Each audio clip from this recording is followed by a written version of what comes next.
नमस्कार दोस्तों। पश्चिम बंगाल के संदेशखाली के रण में अब प्रधानमंत्री नरेंद्र मोदी की एंट्री हो सकती है। चीजें कैसे बदली, इसके संकेत पहले से ही मिल रहे थे और यही कारण है कि आज की तारीख में संदेशखाली पश्चिम बंगाल में पॉलिटिक्स का बड़ा एपिसेंटर बन चुका है।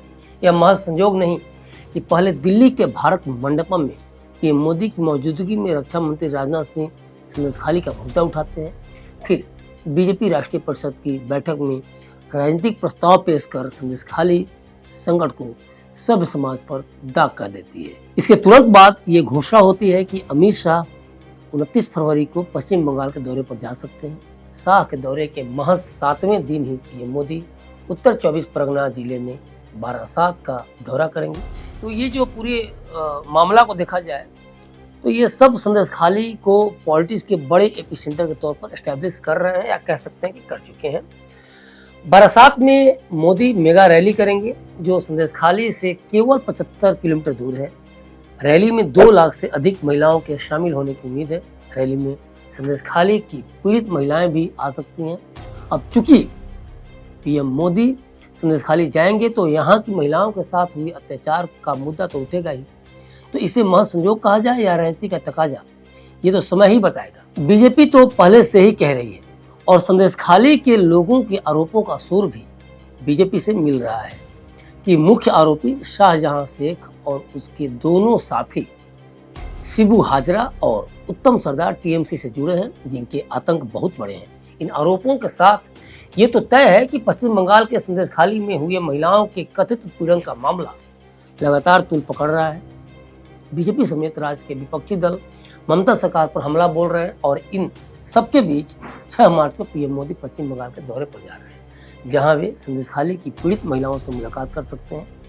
संदेशखाली में बड़ी संख्या में महिलाओं ने तृणमूल कांग्रेस के कद्दावर नेता शाहजहां शेख और उसके समर्थकों पर जमीन हड़पने और यौन उत्पीड़न का आरोप लगाया है और शाहजहां को लेकर ममता सरकार के कानों पर जूं तक नहीं रेंग रहा। अब चूंकि संदेशखाली पॉलिटिक्स का बड़ा एपिसेंटर बन चुका है तो केंद्रीय संस्थाओं या संगठनों का भी रोल बढ़ना स्वाभाविक है।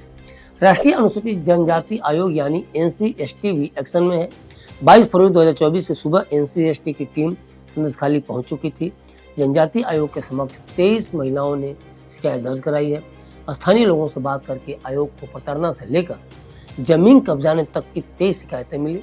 इसके पहले राष्ट्रीय महिला आयोग एनसीडब्ल्यू और राष्ट्रीय अनुसूचित जनजाति आयोग यानी एनसीएससी भी इलाके का दौरा कर चुका है। देखा जाए तो बीजेपी संदेशखाली में हुए महिलाओं के साथ अत्याचार के मुद्दे को छोड़ नहीं रही है और दीदी भी कोई मौका बीजेपी को नहीं दे रही है।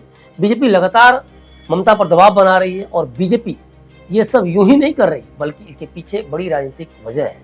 हमने सिंगूर देखा, हमने नंदीग्राम के आंदोलनों को देखा और देश में महसूस किया कि आज़ादी से पहले और आज़ादी के बाद भी पश्चिम बंगाल में जन आंदोलन का किस तरह से मजबूत अतीत रहा है। भला इससे दीदी कैसे अछूत रह सकती थी? उन्होंने तो खुद को बंगाल में खड़ा ही किया है। इन जन आंदोलनों के बेस पर ही आज अगर दीदी हैं तो इसके पीछे बड़ी वजह ही यही है कि उन्होंने सिंगूर और नंदीग्राम में जमीन अधिग्रहण विरोधी आंदोलनों का नेतृत्व किया और यही कॉन्सेप्ट अब बीजेपी फॉलो कर रही है और ममता को उनके गढ़ में ही चुनौती दे रही है। और दूसरी तरफ दीदी को भी बीजेपी की चाल पता है और यही कारण है कि दीदी संदेशखाली को बीजेपी के लिए सिंगूर नहीं बनने देना चाहती। 2024 में आम चुनाव है।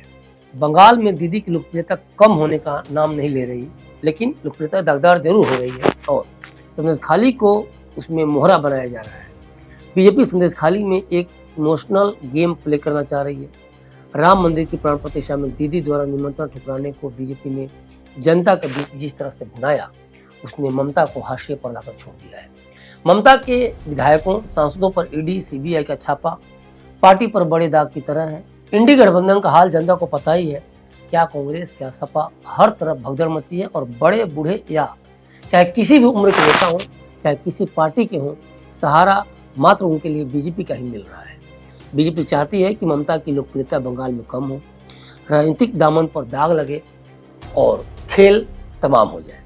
पहले SC/ST आयोग ने दौरा किया, फिर राष्ट्रीय महिला आयोग ने और अब राष्ट्रीय मानवाधिकार आयोग ने संदेशखाली हिंसा और महिलाओं के साथ रेप की घटना पर सुओ मोटो लेते हुए 4 हफ्ते में चीफ सेक्रेटरी और डीजीपी से संदेशखाली हिंसा पर रिपोर्ट मांगी है। संदेशखाली को लेकर बीजेपी जितनी अग्रेसिव है, दीदी की चिंता उतनी ही ज्यादा बढ़ती जा रही है।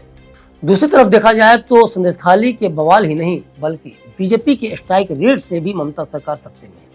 देश में पार्टी चाहे कोई भी हो, जनता चाहे किसी राज्य की हो, सभी बीजेपी के स्ट्राइक रेट से सदमे में है। बंगाल में बीजेपी का 2009 में स्ट्राइक रेट सिर्फ 2.38% था और कैसे 2019 में 42.85% हो गया। महज 10 साल और लगभग 9 गुना की बढ़ोतरी। और इसमें देखा जाए तो पूरा 41% की बढ़ोतरी हो रही है। 2009 में बीजेपी को मिली थी 1 सीट, 2014 में 2 सीट मिल रही है और 2019 में आते आते ये 18 सीट मिल जाती है। और यही कारण है बंगाल में दीदी की बढ़ती टेंशन का। बंगाल में लेफ्ट के 34 साल के लाल साम्राज्य को मिटाकर एक तो बमुश्किल से वे लाल सलाम को अपने चुनावी चिन्ह वाले पत्तों से ढक चुकी थी। जनाधार भी कोई बहुत कमजोर नहीं था। 5 साल पहले जनाधार कुछ कम जरूर था, लेकिन महज 5 से 10 साल में ही उनकी जमीन खिसकने लगी और राज्य में बीजेपी का कमल लगातार खिलता रहा। तो ओवरऑल संदेशखाली में सुलगते सवालों का उत्तर कौन देगा, वहां धधकती आग को शांत कौन करेगा, ये तो बात का विषय हो गया है। लेकिन इन सब के पीछे जो सबसे बड़ा कारण है वो राजनीति है, क्योंकि न तो शेख शाहजहां को पकड़ना केंद्र सरकार की ताकत के बाहर है और न ही उसे सजा देना ममता सरकार की ताकत के बाहर। तब सवाल ये उठता है कि ये हो क्यों रहा है। आखिर क्यों अपनी ही पार्टी का सत्यानाश कर तृणमूल वैकुम विपक्ष की तरफ बढ़ते कांग्रेस का हाथ मजबूत कर रही है। समझने वाली बात है कि संदेशखाली में आगे क्या होने वाला है। जन आंदोलन की कई बिसातें बिछा चुका बंगाल इस बार संदेशखाली के शहमात के खेल में किसे बंगाल की ताजपोशी सौंपेगा और किस पार्टी को कितने सांसद देकर संसद भेजेगा, ये तो वक्त ही बताएगा। लेकिन संदेशखाली के रण में पीएम मोदी की एंट्री बहुत कुछ तय करेगी। 2024 के आम चुनाव की जीत भी और हार भी और राज्य की ममता सरकार भी। अभी तक के लिए बस इतना ही। मुझे दीजिए इजाजत और देखते रहिए क्लिक इंडिया। शुक्रिया।